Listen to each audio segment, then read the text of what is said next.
Good day, ladies and gentlemen, and welcome to my humble home, my casa, my hacienda here on the windy hills of Livingston, Montana. Now, today, what I thought I'd do for a change of pace is tell a story.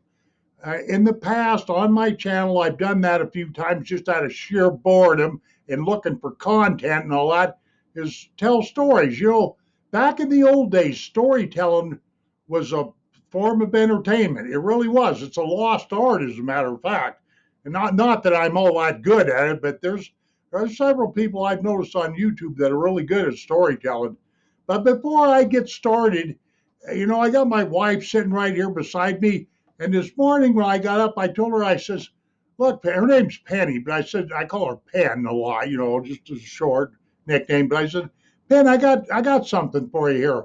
I says, why don't I make you the executive producer of my YouTube channel, and you can even be the, content creator. I was ribbing her along those lines, and she goes, no, I don't think so, and basically in her mind, I could tell her, I could tell that she was wanting me to take a hike and go to you know where.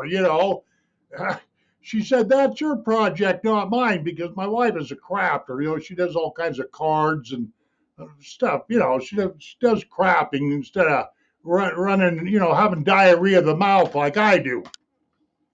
I just thought I'd throw that in. Oh, yeah, by the way, I always like to get the date in here. It's 16th of February of 2022.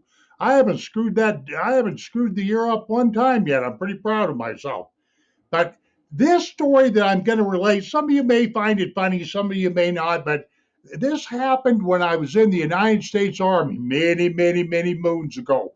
Matter of fact, I was just coming out of basic training, and that would have been along about the end of January, first part of February of 1971.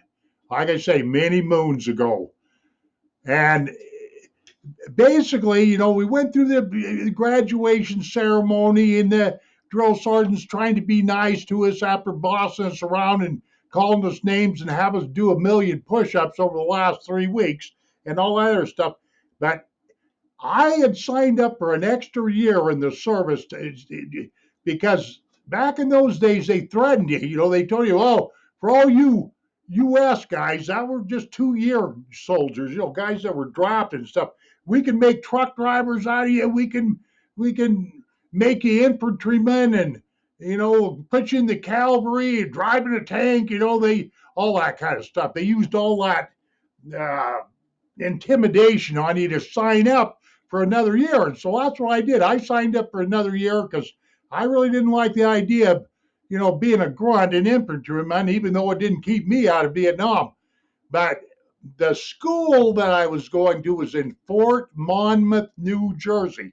The school that I was supposed to go to, the AIT, Individual Advanced Training, or some people in the service referred to that as the MOS, Military Occupational Specialty. It was all the same thing. But where the military had me slated to go, because I wanted to go in the Signal Corps, they had me slated to go to Fort Monmouth, New Jersey, clear across the friggin' United States, all the way from McCord Air Force Base, which is in between uh, Seattle, Washington, and Tacoma, Washington. And everybody knows Fort Lewis, Washington, which where I was coming out of basic training, is right there. McCord Air Force Base, I think, is only like 20 miles or something from Fort Lewis. Okay, but anyway, we had to hang around the barracks for a couple of days. I did until I got my orders. Military got me all squared around where I was going and everything. So they bust a bunch of us GIs out to McCord Air Force Base, to get on a flight and go clear across the United States, because where we were headed for essentially was Richmond, Virginia. Where in Richmond, Virginia, I have no idea.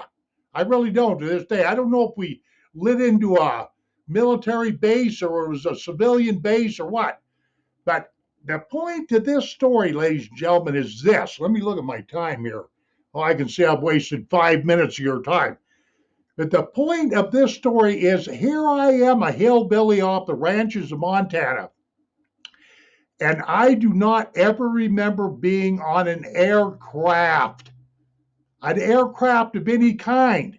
And I'm talking about, balsa wood airplanes that with the propeller that you wind up. I'm just kidding about that.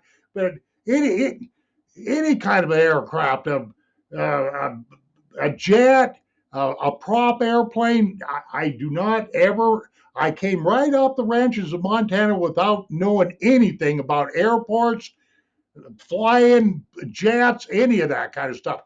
And at this moment, I was about ready to discover that I had a severe uh, fear of heights. It's just that simple. I didn't know it at the time, but okay, let me get on with the story. We boarded the aircraft. There was kind of like, I don't know, I'm gonna say like there was 90 of us GIs, something like that. We were getting dropped off in different places in the United States, but my destination was Richmond, Virginia. So anyway, we're sitting on this airplane, and I remember I had a seat that was I was on the left hand side of the airplane as you're looking down, same side as the pilot sits on. I remember that all too well. And I had a window seat. Well, with, I had no idea what to suspect out of the flight of an aircraft. I'd never taxied down a runway. I'd never felt the thrust of these engines or any of this stuff. So I'm sitting there, and all of a sudden the old pilot takes off. And I'm sitting there like a dummy. Anyway, he takes off and he gets up to a certain altitude. I have no idea if it was 15,000 feet, 10,000 feet, or whatever, but he makes a real hard bank to the left. And I'm like this in the aircraft, just like this. And I'm telling you, my stomach went right up in my throat.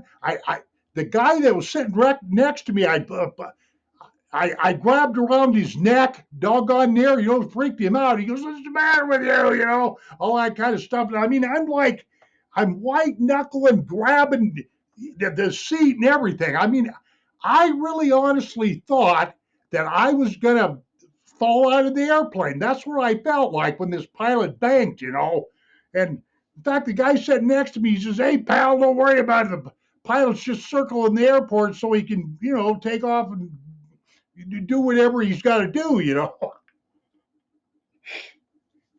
Me, I didn't care. I'm going to tell you what, ladies and gentlemen, I just wanted off. I just wanted out of that thing.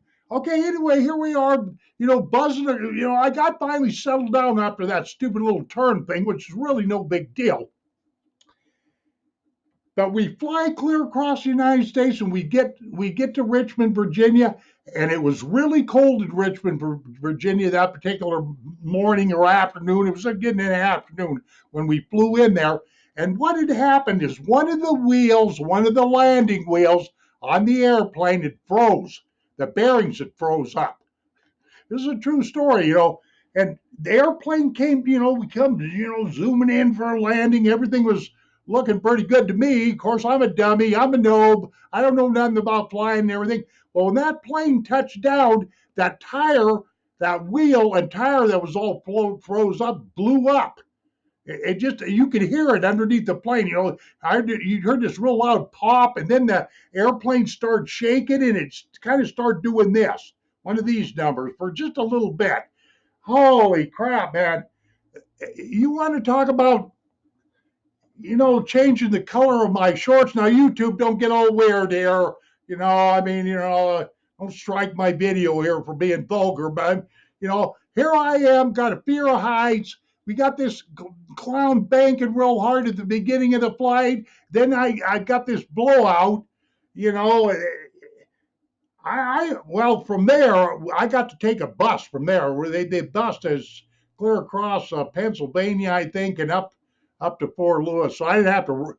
I mean, up to Fort Monmouth, New Jersey. I didn't have to ride anymore. But man, I'm telling you, that while I'm okay, that's really the end of my story. But I have often thought, I on the news, I've heard lots of, I've seen lots of jet wrecks, airplane wrecks, crashes, and all this stuff. And I could never figure out why in the world don't they take aircrafts and where people sit.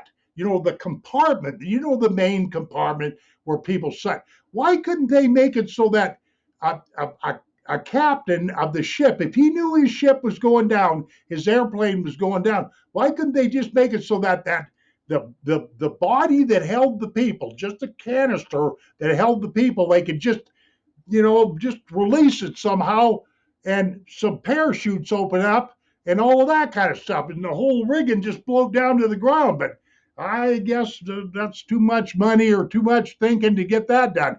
Now, I just know one thing: when it comes to flying, the only thing I really want to do is, and that's to this very day, I still don't fly very much, but anytime I get on an aircraft, the only thing I really want is I don't want to be pampered. I don't want them people running up and down the aisles giving me, stale peanuts and, beer and whiskey or whatever they do, all that. What I want is I want to be able to sit by the door with a parachute. If something goes wrong, like we've got this, what that Sully say, oh yeah, brace for impact, that guy. No, no. With me, there's no bracing for impact. What we got here is this soldier bailing out. You know, that's all I want to do is just jump out of the thing. That's all they have to do is just give me a door seat and a parachute. I'll fly anywhere.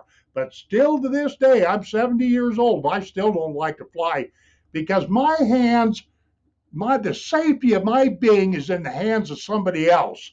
Now where are we at? Oh man, I'm way up here and going on 12 minutes. I got to get off here. That's my weird story for today.